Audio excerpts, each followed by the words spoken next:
In your headlines, 5th Culture Creative Industry Forum starts today. Friday night shooting leaves man in critical condition. But first, police conduct successful drug seizure.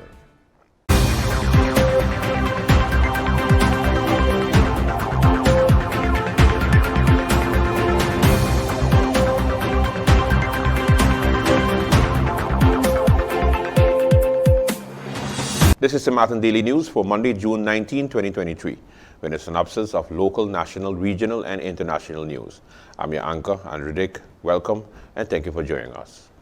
Police officers of the KPSM carried out a successful joint operation in Cold Bay and Sultry Ward in connection with drugs and false documents.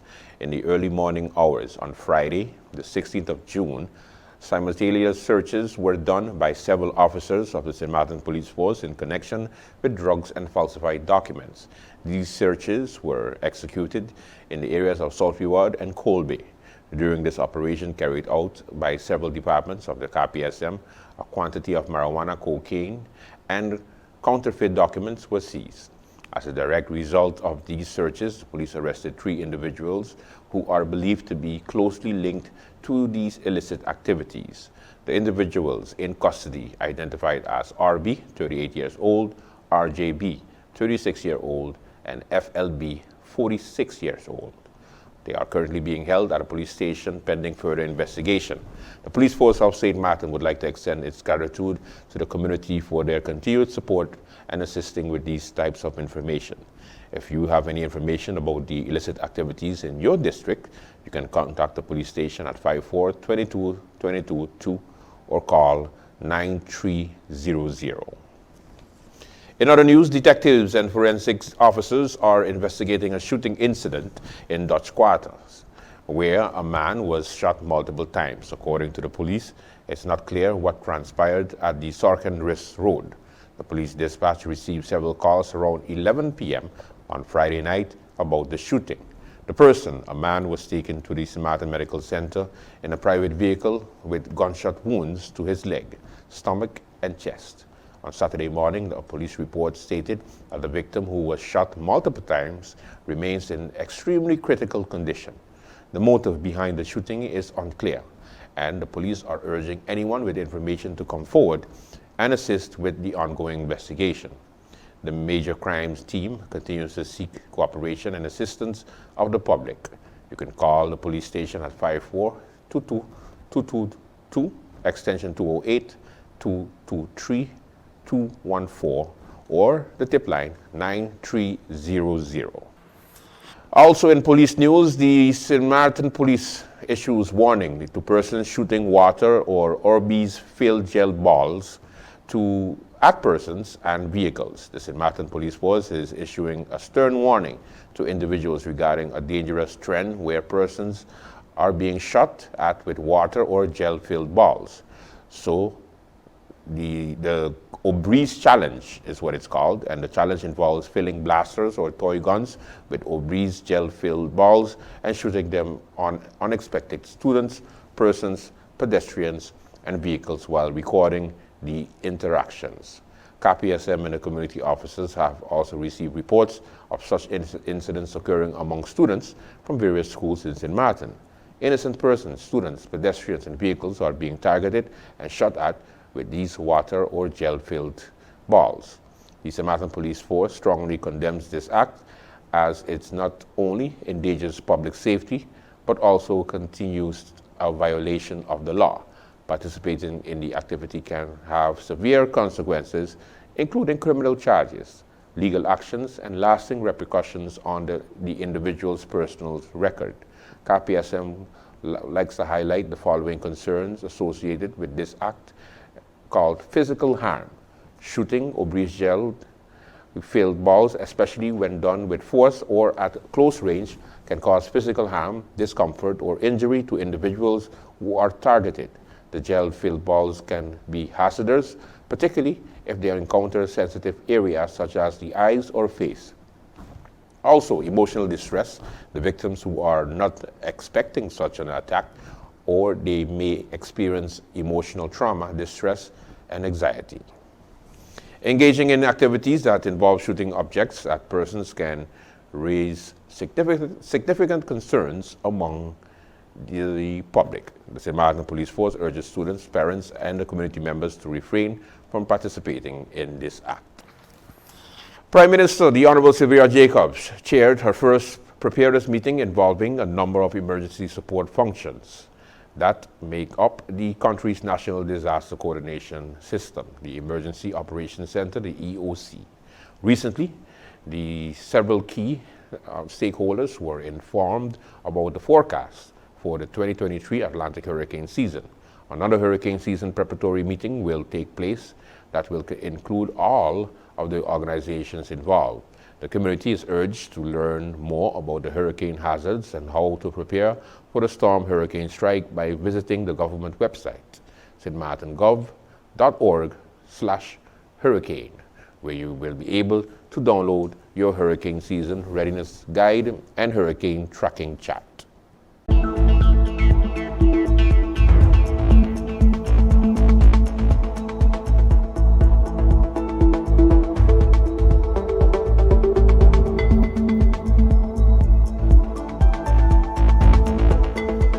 Initially, we had planned the meeting mainly for core members of the COPI and the UREX team as a pre-meeting for the main EOC meeting. However, more received the invitation, and so we will continue as planned. However, there will still be an update meeting with the larger EOC group, which also includes ESF 1 and 2, the, what do you call those things? The Caleb, GEVE, the BTP, as well as the Marines. Even though Aisha mentioned that Ari was absent, it was initially not intended for them to be here. So it's not an issue, and we do apologize for Angelique, who is very keen in the support of ESF 9 as well as disaster management, who's not able to be here today. So of course, with the hurricane season upon us, we can say it starts in June, but we know that with global warming and climate change that we're already experiencing, and the Hurricane Center is already monitoring since last week, the 15th, and I guess our Met Office can concur, monitoring activities within the region. I know there was already at least 1 or 2 waves recorded. We know what we have dealt with already in the past, and for us preparation is key. And we're actually trying to build a disaster management hub here in St. Martin that we could reach to the point that we are the expertise center of the Caribbean. So we have lofty dreams in that regard. And so I do look forward to getting the updates from the various ESFs. I know that from the department or the ESF 7, there will be several discussion points. And as was mentioned by Cedrian, there's been ongoing trainings for the different ESF coordinators, as well as community workers within the management of disaster. So with that being said, we'll go to the agenda. The agenda as proposed has updates by the ESF representatives, COPI HUREX 2023, including bottlenecks and proposals to address such. And then agenda point 4 has the several discussion points: CERT, evacuation, communication, RDC, the Reception Departure Center, NGOs and legislation, which will be led by Joy, and then any other business that may arise will be agenda point. Stay tuned. St. Martin Daily News continues with more right after this.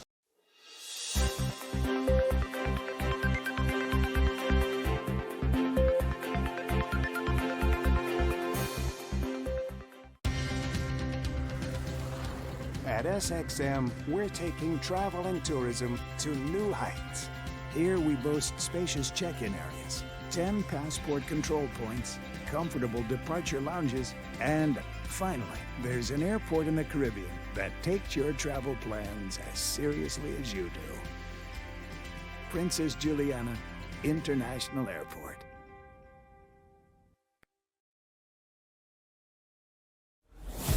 During the hurricane season, a potential tropical cyclone can produce rainfall that can cause flash flooding and rockfalls.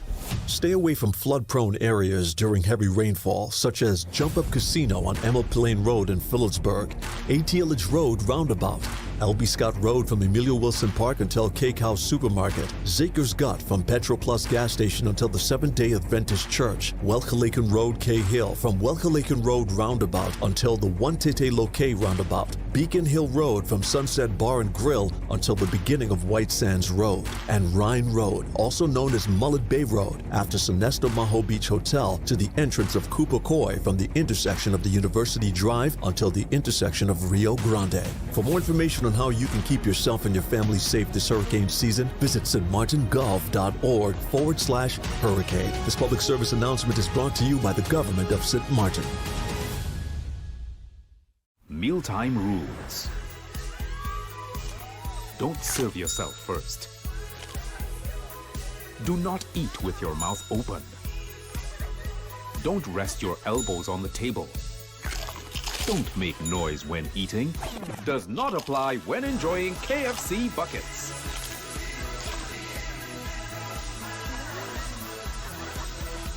When we bucket together, we are as we really are.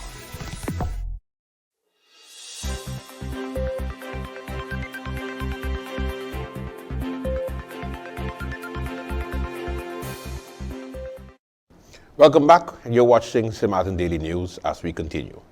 Over 21% of St. Martin residents who are presently unable to obtain a basic bank account are likely eager to have the Parliament of St. Martin pass the draft right to a bank account law brought by the United People's UP party leader and Member of Parliament, the Honorable Rolando Bryson, said Thursday he also looks forward to Parliament handling the right to the bank account law now that the Council of Ministers of St. Martin has approved the draft. Bryson explains that the COM's approval is significant in getting the draft law approved. It will go through one final stop in the legislative process before it returns to Parliament for debate and can be voted upon. The law will provide financial inclusion for local businesses and residents of St. Martin, which, according to MP Bryson of the United People's Party, has been championing this entire term. The financial inclusion of our citizens and their right to access necessities such as a bank account where they can safely keep their hard-earned money is responsible of any government, said MP Bryson. We all know that the banking institutions in St. Martin have gotten increasingly worse at granting you access to even some of the most basic banking services, from refusing to cash your checks, taking weeks if not months to open your accounts, requiring an undue amount of paperwork just to access basic banking services, and huge, ever-increasing banking fees are just some of the ways you, the consumer, remains unprotected. This needs to stop. And with the Consumer Banking Sector Protection Law that I, MP Bryson, have initiated, the banking sector abuse of our people will finally be put to an end. This law is based on two higher kingdom and European laws, the European Union Directive 2014-92 and the Financial Sector Supervision Law of the Netherlands. You, the consumer, will be protected as follows. 1. You will have the right to a basic bank account, so banks cannot deny you access as a citizen to basic savings and checking accounts, as well as internet banking, and have to do so within a maximum of 10 days. 2. Better control on bank fees. This law will help us cap the prices of fees the banks can charge you. 3. The Consumer Banking Sector Protection Bureau. Now every citizen will have free access to an office that will specialize in the handling of any complaints you may have about local banks, kind of like an ombudsman for banks. 4. Ending a banking relationship. In order for banks to end a banking relationship with a client, they must first seek permission of a court to do so. And 5. Students studying abroad will be able to keep their local accounts as long as they are still registered in school. These points will help shape a future where citizens will be able to make much better use of financial services in St. Martin. As your elected representative, I intend to expand on this concept of consumer protection laws by also ensuring we have consumer protection laws for rent, price control, everyday commerce through legislation, which is the job of your elected representatives. So now you see for yourself how the Consumer Banking Protection Law is in place to make sure that you get your bank account within 10 days. Yet that is a fundamental right that you will now have. You will also make sure that the fees that you're paying are not over the limit as set by the law. and many other aspects that protect you as a citizen to be able to do your daily needs when it comes to banking, both for your personal reasons and also for your business. So on January 9, 2020, vote for the #1 candidate on the UP party, a leader that is fearless in making sure that even the banking institutions in this country comply with what they have to do to protect the consumers of St. Martin. In other news, the Minister of TIAT, Arthur Lambrix, signed a Memorandum of Understanding, that's a MOU, at the Second Dutch Caribbean Agriculture Visioning Progress Conference in Aruba. The MOU relates to an agreement among St. Martin, Aruba, Curacao, Bonaire, Saba, and St. Eustatius to improve food safety through networking and information sharing. Aiming to boost food production on the islands, Lambrix said that everyone in attendance at the conference has acknowledged that taking full ownership of the outcome of agriculture food production and food safety plans is essential. For his reason, each island selected specific projects they would execute and report back to the group on the progress. He said the MOU provides a clear direction for collaboration between the islands, which St. Martin will benefit significantly from. Each island presented their agriculture initiative, including St. Martin's focus on implementing agriculture in local schools. Bonaire plans for a shared information platform, St. Eustatius' efforts to improve funding for farmers, Saba's promotion of responsible fishing practices, Aruba's Good Agriculture Practices Initiative, and Curaçao's emphasis on green economy. Minister Lambrix emphasized the importance of collaboration and sustainable agriculture to enhance food security and reduce dependence on imports. Member of Parliament Melissa Gomes of the Party for Progress faction submitted questions to the Minister of TIAT, Leo Lambrix, on Monday regarding the state of the St. Martin Meteorological Center, that's the Met Office. Gomes questioned the Minister on the current state of affairs at the Met Office, noting that the building they used to operate out of was demolished some time ago. The MP asked the Minister to please share the current state of affairs with Parliament, as well as information on what location was currently being used by the Met Office staff and observers. In a letter to the Minister, Gomes asked if the current facilities being used by the Met Office staff are permanent or temporary, considering that there was no mention of a new facility for the Met Office in any of the recently announced projects for tendering by government. With the discussion of climate change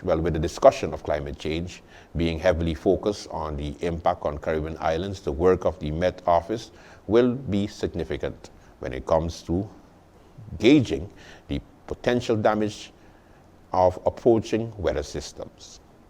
And you're watching St. Martin Daily News. We have more when we get back.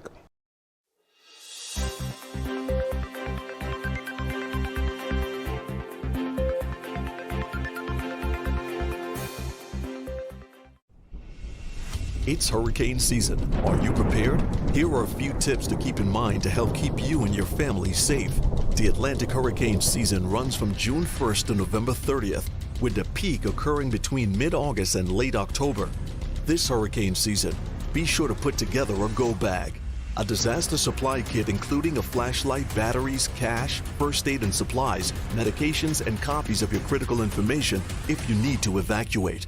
This public service announcement was brought to you by the government of St. Martin. At SXM, we're taking travel and tourism to new heights. Here we boast spacious check-in areas, 10 passport control points, comfortable departure lounges, and finally, there's an airport in the Caribbean that takes your travel plans as seriously as you do. Princess Juliana International Airport.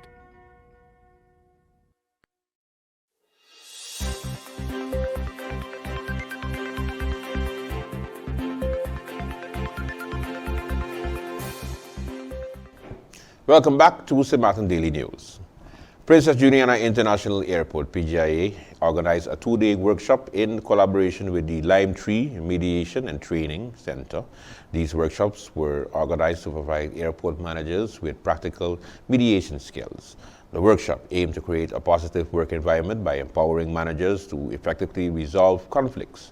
The training included interactive discussions, role plays, and practical exercises, and participants embraced the content and its potential for positive change. As the airport continues to evolve and expand, the investment in employees' development remains the top priority, management stated.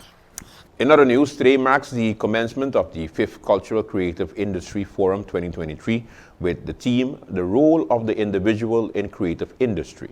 The forum highlights the important role and tools persons need to access and master to develop and succeed in the creative industry locally and regionally.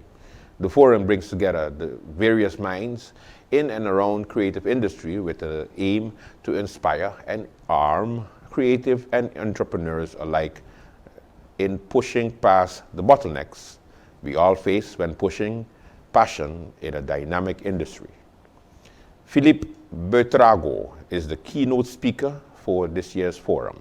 Additional speakers were Dr. Keith Nurse and Dr. Erica Smith. Here is Dr. Nurse as he gives an example of one of the bottlenecks he encountered unique to the Caribbean. Lives by themselves. Even the best of us, with all the financial resources of our family or investors, you need institutional capacity to make a difference. So for example, Erica and I have been arguing, lobbying for a Caribbean music office. For how long? A long time, right, Erica? So you go to Europe, there's a European music office that is linked to every country in Europe that has a music office. And their job is to make sure that musical artists, authors, composers, and so on from their country get the best deals, are put on the right platforms, and have access to trade fairs, missions, etc. But this is what we do for other sectors. We do it for the tourism sector. And in my country where I come from, we do it for the energy sector. So why aren't we doing it for the creative sector? Winair, in partnership with Flamingo Airport and Tourism Corporation, a airline company in Bonaire, announced the reintroduction of flights from Bonaire to St. Martin with the stopover in Curaçao, starting in July 2023.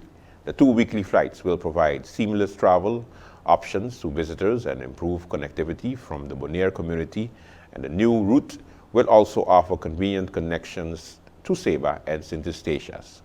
With the introduction of the new ATR aircraft, Winair aims to enhance travel experiences while contributing to the growth and development of tourism in the region. Winair's new ATR aircraft offers 48 comfortable seats, a lavatory in-flight service with flight attendants for your safety and convenience. It takes approximately 2 hours to travel from Curaçao to St. Martin. Winair is very pleased to reintroduce the service to Bonaire, stated Michael Cleaver, President CEO of Winair. He said he is proud to be the only airline that serves all 6 Caribbean islands. He said the services were suspended due to the effects of COVID. However, Winair remains committed to the North and Southern Caribbean, in particular the Dutch Caribbean, where their flights from St. Martin to Curaçao and from Curaçao to Bonaire are scheduled for Thursdays and Sundays, departing from St. Martin at 8:30 a.m. The government of St. Martin's Department of Communications released a series of Father's Day messages on its social platform over the weekend. Father's Day is celebrated annually the 3rd Sunday in June. Local Rosindo Van Putten talks about his hero, his father, Stanley Van Putten.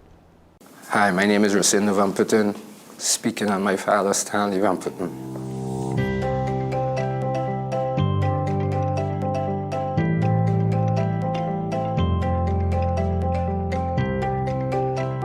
It's a rough one, but that was my hero. Still is, and always will be. It's rough because my father passed away 2 years now. To say why he's my hero, many reasons. I a hot-headed little boy, so he teach me how to calm down. Stop getting emotional. Stop getting all inside of your feelings. That's one. Study well who you bring to your house, because by your surroundings, you're going to determine who you are. That's two. Three, always be a thinker. Never be a follower, always be a thinker. Because even though you can be a doer, if you don't think, you're just doing and being a damn fool. So these is things I learned and take on up until he passed away. Every day, as time goes, you see what your father teaches you. So to understand what a father is, that's your first and only hero. Because when he passed, there ain't nothing else out there that's as real as that. So I come to wish all fathers a happy Father's Day. Be there, teach them, show them something. Because every day my father teach me something. Whether I was here or in Holland, he taught me something, whether it's a long conversation, whether it's just to figure out what's in my mind. It's just to figure out. But the things my father teach me, I practice it every day. I didn't understand it yet, but when he passed, I see it. The traits, the teachings. Because it came across ignorance in the beginning. Most of us young don't understand that it comes across as ignorance. But the reality is, you're never going to understand it until you see the transition of a father. That's when you're going to know. That's when you're going to study. You're going to see all your life flashes. And you're going to see the truth. You're going to see the truth. That's the only hero. You don't have no other. That's what our father is, a real hero.